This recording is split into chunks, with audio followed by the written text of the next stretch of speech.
சென்னை புலன் சிறையில் அடைக்கப்பட்டுள்ள முன்னாள் அமைச்சர் செந்தில் பாலாஜிக்கு திடீர் நெஞ்சுவலி ஏற்பட்டுள்ளதை நாம் அண்மை செய்தியாக பார்த்துக் கொண்டிருக்கின்றோம். சிகிச்சைக்காக அவர் சென்னை ஸ்டான்லி மருத்துவமனைக்கு அழைத்து வரப்படுவதாக தகவல் வெளியாகியுள்ளதை அண்மை செய்தியாக பார்த்துக் கொண்டிருக்கின்றோம். சட்டவிரோத பணப்பரிமாற்ற வழக்கில் அமலாக்கத்துறையால் கைது செய்யப்பட்ட செந்தில் பாலாஜி புலன் சிறையில் அடைக்கப்பட்டுள்ளார். இந்நிலையில் அவருக்கு திடீரென நெஞ்சுவலி ஏற்பட்டு சென்னை ஸ்டான்லி மருத்துவமனைக்கு அழைத்து வரப்பட்டுள்ளதை நாம் அண்மை செய்தியாக பார்த்துக் கொண்டிருக்கின்றோம்.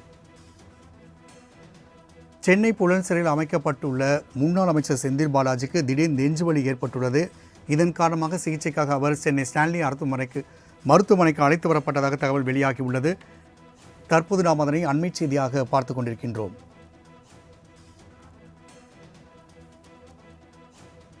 திமுக முன்னாள் அமைச்சர் செந்தில் பாலாஜி புலன் சிறையில் அடைக்கப்பட்டுள்ளார். சட்டவிரோத பண பரிமாற்ற வழக்கில் தடை செய்யப்பட்ட வழக்கில் அவர் அமலாக்கத்துறையால் கடந்த ஆண்டு ஜூன் 14ஆம் தேதி கைது செய்யப்பட்டார்.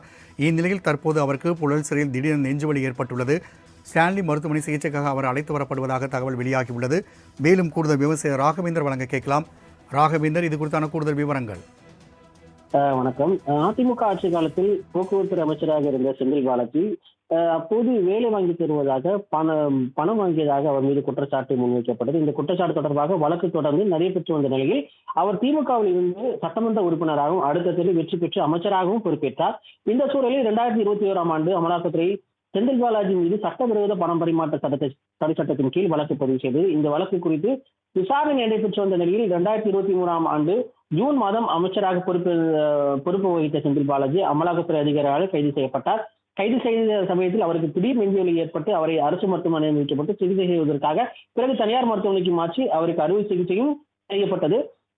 இந்த கிட்டத்தட்ட சிறையில் செந்தில் பாலாஜிக்கு எதிராக குற்றப்பத்திரிகையும் தாக்கல் செய்யப்பட்டது. வழக்கு விசாரணை, சிறைவாசம் என ஒரு பக்கம் சென்று கொடுக்க, இன்னொரு பக்கம் செந்தில் பாலாஜி தரப்பு அவருக்கு ஜாமீன் பெற்று தரும் வேலையும் மிகவும் தீவிரமாக செய்து வந்தது. மருத்துவமனை சிகிச்சை பெற்று வந்த பாலாஜி பலத்த போலீஸ் பாதுகாப்பு புலை சிறைக்கு மாற்றப்பட்டார். சிறையில் மருத்துவமனை சிகிச்சை தொடரப்பட்டு நீதிமன்ற காவல் இருந்த செந்தில் பாலாஜி காவல் ஒரு முறை 2 முறை அல்ல 48 முறையாக நீட்டிக்கப்பட்டிருந்தது. நீதிமன்ற காவல் நீட்டிப்பு ஒரு புறம். இன்னொரு பக்கமும் செந்தில் பாலாஜி வழக்கறிஞர்கள் முதன்மை அமர்வு நீதிமன்றம், சென்னை உயர் நீதிமன்றம், உச்ச நீதிமன்றம் என பல்வேறு நீதிமன்றங்கள் ஏறிக்கொண்டிருந்தனர். அமலாக்கத்துறை தரப்பில் செந்தில் பாலாஜி அமைச்சராக இருப்பதால் அவர் வெளியே சென்றால் சாட்சியங்களை கலைக்கக்கூடும் என்று வாதங்கள் முன்வைக்கப்பட்டது. தொடர்ந்து அவர் சிறையில் இருந்த நிலையில் தற்போது அவருக்கு நெஞ்சுவலி ஏற்பட்டு சென்னை ஸ்டான்லி அரசு மருத்துவமனையில் தற்போது அனுமதிக்கப்பட்டிருப்பதாக தகவல் தெரிவிக்கப்பட்டிருக்கு.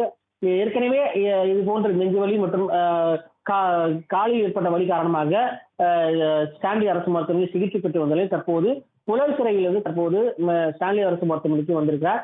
அவருக்கு சிகிச்சையானது அளிக்கப்பட்டு வருவதாக அவருக்கு சிகிச்சை அளிக்கக்கூடிய மருத்துவர்கள் தரப்பில் தெரிவிக்கப்பட்டிருக்கு. ராகவேந்தர், தகவலுக்கு நன்றி.